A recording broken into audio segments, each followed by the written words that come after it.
A Vibe Mundial apresenta programa Pele com Alma, falando sobre a beleza do corpo e da alma, com a dermatologista e escritora, doutora Paula Cian Lopes. Alma, deixa eu ver sua alma, a epiderme da alma. Olá, meus queridos ouvintes da Rádio Mundial, muito bem-vindos ao programa Pele com Alma. E hoje nós vamos falar de um assunto muito leve, muito tranquilo e muito bacana que se chama Um Burnout para Chamar de Seu. Este livrinho aqui escrito por esta pessoa que vos fala, a doutora Paula Cian Lopes, um assunto leve e tranquilo, inclusive para colocar as crianças e os adolescentes para ouvir, porque afinal de contas a carga em cima deles não está fácil também de cobrança, não é verdade? Bom, por que eu vou falar desse livro hoje? Por que eu vou falar desse assunto? Primeiro, porque nunca se falou tanto em burnout. Segundo, porque os diagnósticos estão aumentando em frequência e as consequências em intensidade.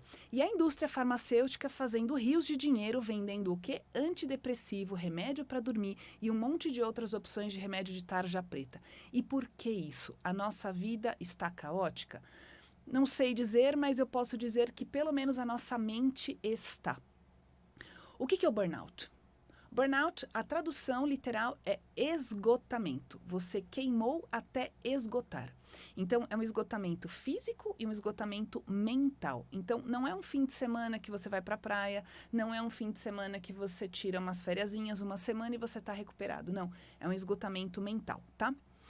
Aí vem a história de por que escrever um livro sobre isso? Primeiro, porque era uma forma de eu colocar no papel e eu me ressignificar e colocar em ordem de novo, porque eu estava completamente bagunçada. Então, uma pessoa que entrou num estado de estafa física e estafa mental a ponto de não saber como ligar o micro-ondas. Morava na mesma casa há não sei quantos anos e não sabia onde tinha copo, onde tinha prato, onde tinha nada. Então, realmente, pifei, saí da tomada, desliguei, fiquei bem ruim. E escrever o livro não só para me ajudar a colocar em ordem, para me ajudar a colocar em perspectiva de novo e a entender um pouco o que aconteceu, mas uma super ferramenta terapêutica e porque era meu sonho também, tá? Desde criança eu falava que eu queria ser professora.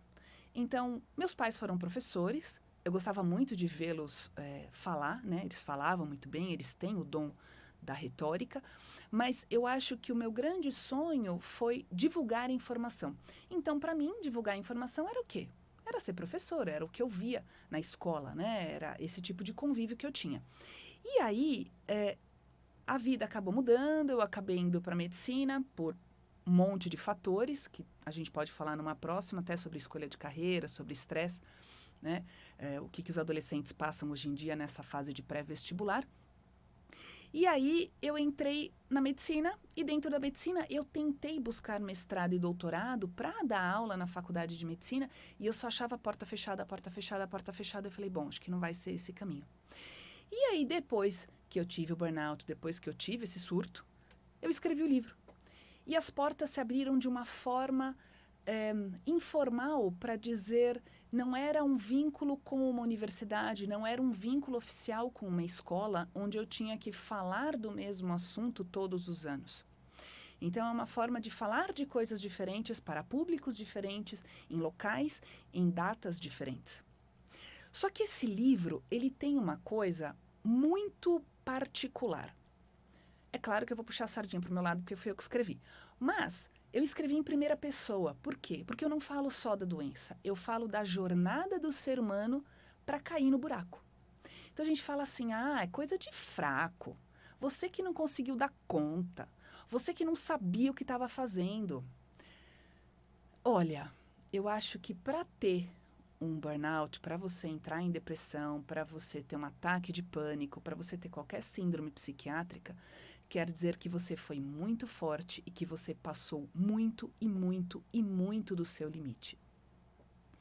Agora, o porquê que a gente faz isso? Por que a gente se violenta desta forma? E foi por isso que eu escrevi o livro. E o livro, quando a gente escreve em primeira pessoa, eu escrevi em primeira pessoa para quê? Para ter uma identificação com quem lia. para que a pessoa, quando lesse, ela se sentisse fazendo parte da história. Para quê? É porque eu quero jogar angústia nos outros? Não. É porque eu quero que as pessoas se identifiquem com alguns momentos difíceis que ainda não estão na consciência delas. Então, às vezes, a gente tem um sentimento, tem um mal-estar, tem uma raiva mal trabalhada. A raiva é um sintoma de que tem muita coisa embaixo desse bueiro. Pensem como a raiva sendo a tampa do bueiro. A raiva é o que vem primeiro. Embaixo pode ter frustração, embaixo pode ter medo, embaixo pode ter tristeza, pode ter ansiedade, pode ter um monte de outras coisas. Mas a raiva é, em geral, o que se manifesta primeiro. E aí, depois disso, as pessoas começaram a ler o livro e cada uma vinha me trazendo um feedback, vinha me trazendo uma resposta. Ah, eu li seu livro. Ah, e aí, o que você achou? Ai, por que não? E a pessoa chorava e eu não entendia o que ela falava.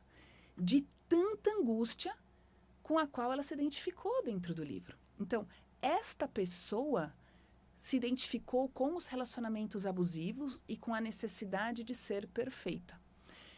Eu falo que o burnout é a busca da perfeição. A gente fica uma vida inteira procurando fazer tudo certo, dar conta de tudo, ser perfeito e ganhar o louro, a florzinha, a estrelinha dos outros. Mas, estudando um pouco mais, vendo algumas outras coisas, eu entendi como o mecanismo do vício funciona de uma forma diferente. O vício, ele não se estabelece só na troca positiva. Então, eu me vicio na droga para ter o prazer da droga. Em geral, a gente busca a droga como uma anestesia da dor. Então, o vício vem para fugir da dor. Então, vocês entendem que não é assim, a pessoa fuma maconha porque ela gosta do prazer da droga. Não. Ela fuma aquilo, ela usa qualquer outra coisa, ela bebe álcool. Para quê? Para fugir da dor, para fugir da angústia, para fugir do caos dentro da cabeça, para fugir do caos dentro do coração, dentro da parte emocional. Então, é aí que entra o vício, tá? E aí, eu percebi que na minha jornada, eu fazia tudo muito perfeito, tudo muito bonitinho para evitar a bronca, para evitar a sensação de rejeição, para evitar a sensação de abandono, para não ser criticada.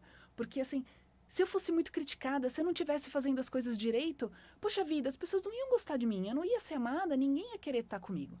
Então, a gente vai reproduzindo o mesmo sistema familiar ao longo da vida, que seja nas amizades, que seja nos relacionamentos românticos, que seja dentro do trabalho, tudo de forma inconsciente. E por que a gente repete os mesmos erros? Existe um livro que chama exatamente isso, Por que repetimos os mesmos erros? É um autor espanhol, é um psicólogo muito bacana. E ele fala assim, que a gente repete o erro para tentar reproduzir aquele sistema inicial e para tentar consertar. Já estamos maiores, já estamos com mais ferramentas, já não dependemos tanto de pai e mãe em relação a cuidar da gente. Então, se eles não gostarem da gente, se o chefe não gostar da gente não vai morrer de fome, como seria um bebê, uma criança muito pequena, mas a gente vai reproduzindo esses padrões. E esse livro é sobre isso. É sobre como eu fui reproduzindo esse padrão ao longo da vida. Então, começa na família. E aí causou muito problema na minha família, porque como eu escrevi em primeira pessoa e eu coloquei o meu nome e a minha foto na capa, causou um problema, sim. Então, se vocês querem uma coisa que traga emoção, compra o livro, não compra caras. A fofoca aqui vai estar um pouquinho mais intensa. Eu sei que é pesado brincar sobre isso, mas às vezes a gente precisa dar risada em cima da desgraça, né? Então, tem parente que não tá falando comigo por causa do livro, tá? Quando eu estava escrevendo o livro, eu sabia que eu ia trazer coisa pesada, eu sabia que eu ia jogar no ventilador. Só que era uma escolha que eu estava fazendo. Por quê? Porque a partir do momento que você coloca outras pessoas ao redor, outras pessoas que vivenciaram isso com você, porque ninguém vive sozinho. Então, esse estresse todo que eu tive, isso não foi só meu. Foi como eu reagi às situações, interagindo com outras pessoas, interagindo com os lugares, tá? Você traz para a consciência de todo mundo.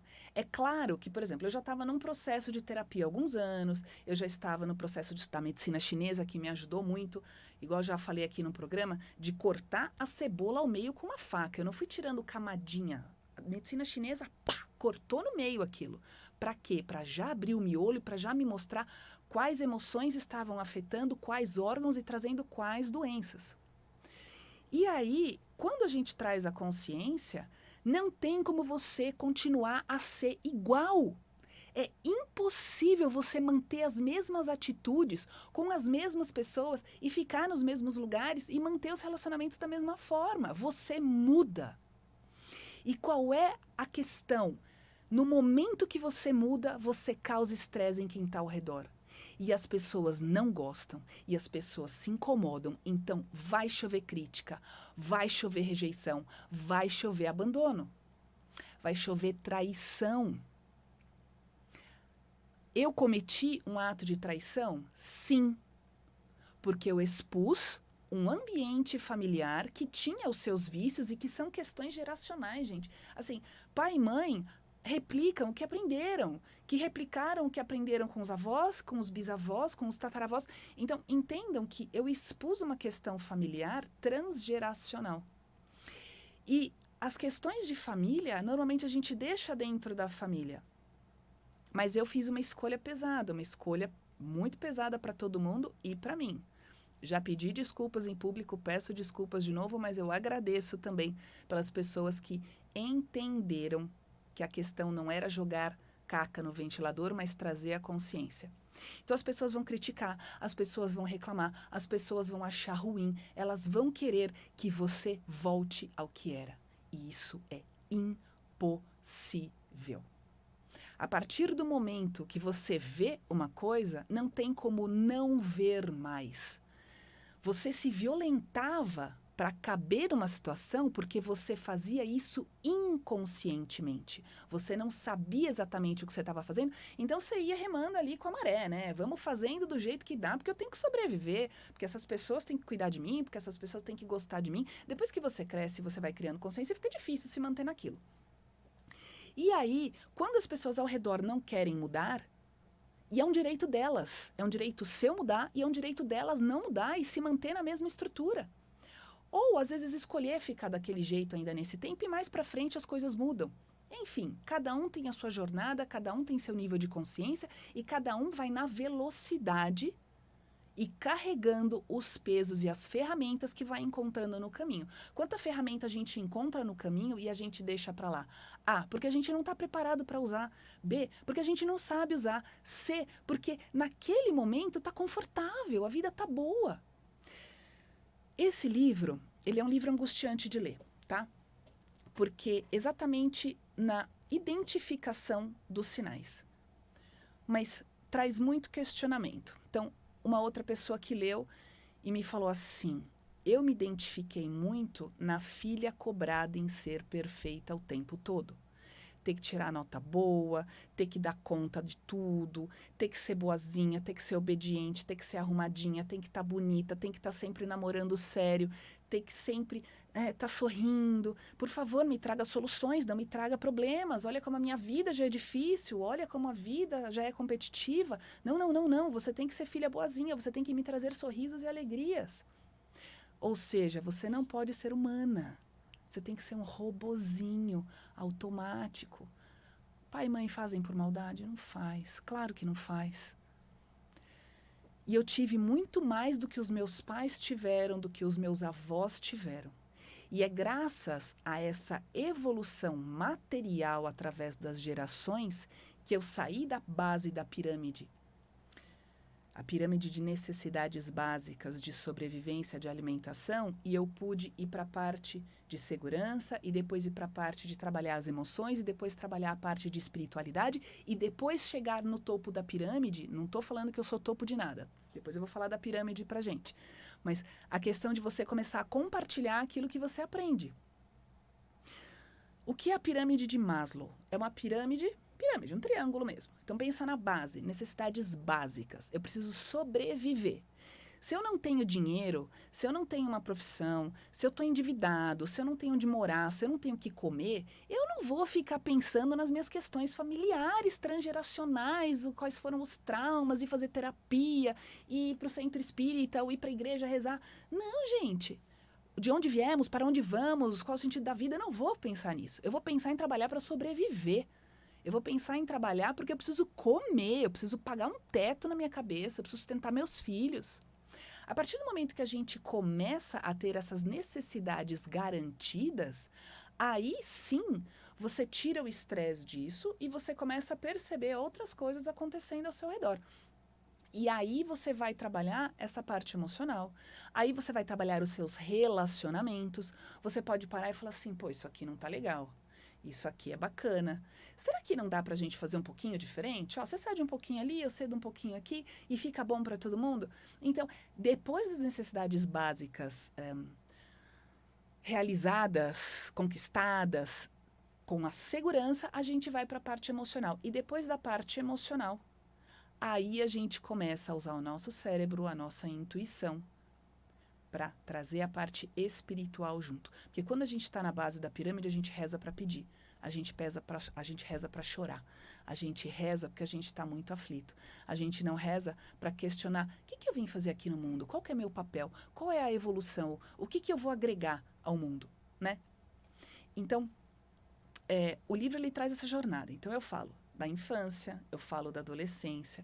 E tem muitas formas de a gente ser perfeita para pessoas diferentes. Então, por exemplo, ser perfeita para o meu pai e para a minha mãe era não namorar e não sair com ninguém. Eu tinha que ser obediente e você só vai começar a namorar depois que você terminar a faculdade. Gente, uma faculdade de medicina são 6 anos. Eu ia começar a namorar depois dos 25 anos de idade. É óbvio que eu, como adolescente, fazia as coisas escondidas, porque senão eu não podia fazer nada.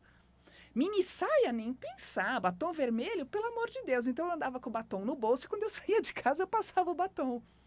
Ia pular carnaval. Eu saía de casa com bermuda e camisetona. Chegava na casa da minha amiga, eu trocava por um shorts. Porque senão, eu não podia fazer nada. Agora, se eu já fosse pensar nos rapazes que queriam namorar comigo, o que era ser boazinha para eles? Era fazer o que eles queriam. Não dá para sair transando com todo mundo porque o cara quer que você seja boazinha para ele. Não, você tem os seus limites. Então, você vai se ajustando. E a partir do momento que você fica nessa de se relacionar com pessoas que reproduzem o sistema familiar, onde você fica ouvindo, você é louca, você é frígida, você não quer nada, e foi uma pessoa com a qual me relacionei durante 17 anos, eu tinha que lavar, passar, cozinhar, pagar a conta, sustentar a casa, fazer todo o serviço doméstico, cuidar de toda a vida social dele, porque ele era um chato de galocha, obviamente não se dava bem nem com a própria família, e me tolhia de um monte de coisas sociais, porque eu tinha que ficar ali à disposição dele. Gente, pelo amor de Deus, não tinha como não sucumbir. Aí eu fui lá e repeti de novo. Arranjei uma chefe alucinada, que gritava com a equipe, que dava chilique, que jogava as coisas no chão. Gente, o negócio só foi piorando. E Deus falando assim, minha filha, tô jogando uma bomba maior que a outra e você ainda não acordou. Quando é que você vai acordar? Eu lembro um dia eu cheguei para trabalhar e eu estava exausta. E assim, como assim você é dermatologista e você não está com a cara perfeita? Você não é humana, você não pode ter dormido mal, tá estressado. E eu lembro que naquela noite, na noite anterior, o meu vizinho de prédio tinha tido uma crise de vomitar sangue e desmaiar, ficar inconsciente. E meu ex-companheiro e eu, médicos, fomos chamados para acudir. E aí, quando a gente chega na casa da pessoa, não tinham chamado ambulância, não tinham feito nada. Estavam esperando a gente chegar lá e ressuscitar alguém. E aí, todo mundo travado, ninguém sabia o que fazer. Então, enquanto eu dava os primeiros socorros, meu ex-companheiro foi lá tentar ajudar as coisas, colocar em ordem e tal. E aí a ambulância não chegava. E isso passou a madrugada inteira.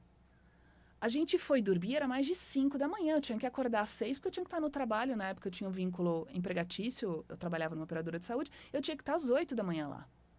E aí eu lembro de chegar e o chefe anterior, que não era tão alucinado como essa, que eu vou falar um pouquinho mais tarde, ele falou assim para mim, nossa, o que aconteceu? Falei, eu contei a história. No meio da história, chega, Paula, chega. Você precisa se acalmar. Toma uma água, já passou. Agora, vamos falar do que você vai fazer. Tua próxima reunião é não sei o quê, e você precisa fazer uma apresentação dos resultados, porque o budget do projeto, porque a apresentação do Excel do fulano não tá boa, você vai ter que resolver. Caramba! Cadê a humanidade do ser humano aí? Não tem. A Paula estava ali de novo e de novo e de novo para performar, para performar. Gente, você fica louca mesmo, não tem como ficar normal. Aí entra uma segunda pessoa, que vem de um estado diferente, era a única mulher entre todos os homens e que precisava muito mostrar resultado. Só que ela não tinha um pingo de organização mental e emocional dentro dela. Então ela não sabia falar o que ela queria, ela não sabia falar o que ela precisava. Então a gente tinha que ficar adivinhando. Então a gente não trabalhava para a empresa, a gente trabalhava para não tomar esporro dessa mulher. Então você ficava pisando em ovos a vida inteira. Esse livro é sobre isso. É sobre pisar em ovos e ser perfeita e adivinhar o que o outro tem. Gente, tive que desenvolver uma bola de cristal. Virei uma leitora expert e rápida da necessidade dos outros. Olha que desgraça, você nunca está relaxada. Você está sempre estressada, sempre estressada. E aí, a gente se comunicava assim na equipe. E aí, como é que tá fulana hoje? Ah, fulana tá louca, né? Já começou gritando, já chegou girando ali no giraia, já tomou Red Bull, já tomou 3 cafés. Tá louca aqui, salpicando parede já. Então, né? Como é que você não vai dar aquela surtada básica? Para você que chegou no programa agora, o programa Pele com Alma, seja muito bem-vindo. Estamos falando de um assunto muito leve, o burnout para chamar de seu, esse livro escrito aqui, que eu acho muito bacana, na verdade, já dá até para adolescente ler. Vai entender tudo? Não, mas já vai começar a entender muita coisa de quão importante é se cuidar. E aí, quando você tinha essa chefe louca, surtando, gritando, você fica na ameaça de, será que eu vou ser demitida? Será que eu vou continuar nesse emprego? O que vai acontecer comigo? Eu tinha o consultório em paralelo, então eu não precisava de uma renda só ou da outra. Eu tinha como me manter, né? Apesar de estar... Agora eu vou falar mal, tá? Agora eu vou jogar no ventilador. Eu tinha um companheiro que não pagava uma conta dentro de casa, tá, gente? Então era meio que ficava pressionado mais, porque além do campeão eu tinha a questão do trabalho. E aí, você fica à mercê da ameaça dos outros, de quanto você depende daquilo para sobreviver. Então vejam que eu repliquei toda a questão familiar de pai e de mãe, de trazer a sobrevivência para essa história de novo. Aí quando eu surtei, caí de cama e comecei a tomar antidepressiva, que foi que aconteceu? Eu percebi que eu não precisava de ninguém mais, que eu podia dar conta de mim mesma, com dor, com sofrimento, com dificuldade. E aí eu comecei a cuidar de mim. Então, puxando o peixe para o meu lado, esse livro é um presente bacana para pessoas com quem você tem intimidade, pessoas que você vê que estão estressadas, pessoas que você vê que estão se perdendo de rumo na vida. Gente, o se perder de rumo é o seguinte, você perdeu a paz, você perdeu a alegria do que você está fazendo, do que você está vivendo, você perdeu o rumo. Não é assim, precisou surtar, precisou tomar remédio, precisou estar casado com a pessoa ruim, não. Perdeu a paz, perdeu a alegria, você está perdendo o rumo. Eu espero que vocês tenham gostado do programa, eu espero que vocês gostem do livro, sigam nas redes sociais, no Instagram e no YouTube, Pele com Alma, e para agendamento de consultas dermatológicas, caso você esteja estressado e cheio de lesão de pele, no WhatsApp 11 989 68 28 41. Obrigada e um beijo!